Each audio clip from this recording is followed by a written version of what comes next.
এয়া বিপুল সম্ভৱা বিশাল পথাৰ। এই পথাৰত আছে কৃষকৰ ঘাম, কৃষকৰ সপোন আৰু কৃষকৰ হাঁহি।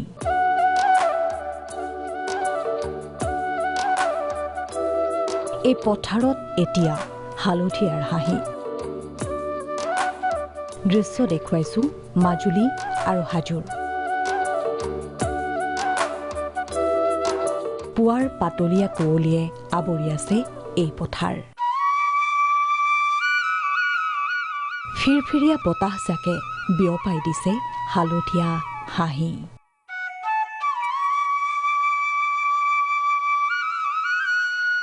আৰু সেই বতাহত যেন ভাহিছে কৃষকৰ আলসুৱা সপোনবোৰ। তাতে আকৌ সোণত শুৱগা চৰাইছে এই পখিলাজাকে।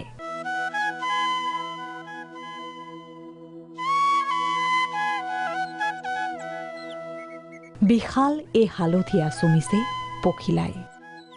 যিফালে চাই সেইফালে কেৱল হালধীয়া আৰু হালধীয়া।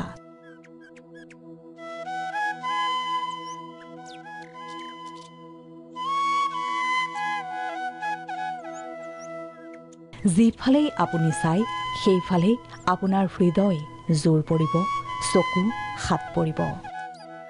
এই বিশাল হালধীয়াৰ প্ৰেমত পৰিল সুদূৰ আমেৰিকাৰ পৰ্যটক লিও। আত্মবিভোৰ হৈ পৰিল Leo. Majuli has a lot of beautiful open. The sunset behind me, you can tell, is very beautiful. The water's beautiful and the land is beautiful. Majuli is so beautiful. I'm glad we're here. মাজুলীৰ ৩৪টা চৰ-চাপৰি আৰু নৈপৰীয়া শ hectare ভূমিত কৃষকে কৰিছে সৰিয়হৰ এই খেতি।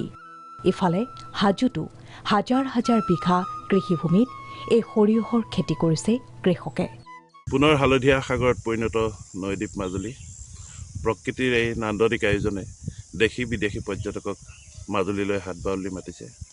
আহক আপুনিও প্ৰকৃতিৰ এই অকৃত্ৰিম মেলাত নিজকে চামিল কৰক। ৫০০,০০০ বিঘামান মাটি আমাৰ সমান্তৰালকৈ বাকী ডেকা যুৱক কিছুমানে নিজৰ যিবিলাক কৃষক আছে তেওঁলোকক আমাক দেখি এইবিলাক খেতি কৰি আছে। কিন্তু বৰ্তমান দুখৰি সকলোৰে মন ভৰাই তুলিবলৈ এতিয়া যেন কেৱল সৰিয়হৰ হালধীয়া এসাগৰ হালধীয়া। মাজুলীৰ পৰা জ্যোতিষ কুমাৰ তামুলী, হাজোৰ পৰা মদন দাস, প্ৰাগ নিউজ।